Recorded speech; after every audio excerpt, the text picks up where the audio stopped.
అవంతిక కార్తిక్ని చెయ్యి పట్టుకొని ఇంట్లోకి తీసుకురాబోతుండగా, ఆగు అవంతిక, అక్కడే వాణ్ణి వదిలేసి నువ్వు మాత్రమే ఇంట్లోకి రా అని అర్జున్ ప్రసాద్ గట్టిగా అరుస్తుండగా, అర్జున్ ప్రసాద్ మాట వినకుండా కార్తిక్ చెయ్యి పట్టుకొని ఇంట్లోకి వస్తుంది అవంతిక.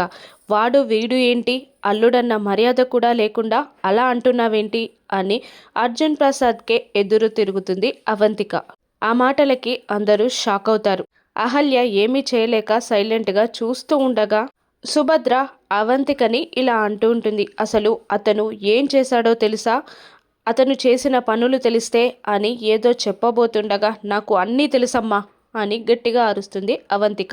ఆ మాటలకి అందరూ షాక్ అయి అవంతిక వైపు చూస్తూ ఉంటారు.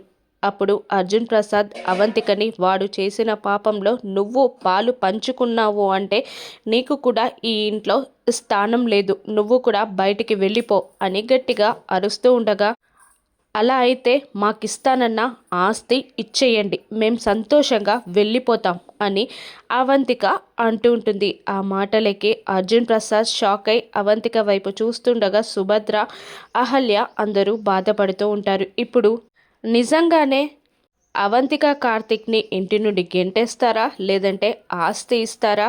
గౌతమ్ ఈ ప్రాబ్లమ్ని ఎలా సాల్వ్ చేస్తాడో రాను ఎపిసోడ్స్లో చూద్దాం. Thank you for watching.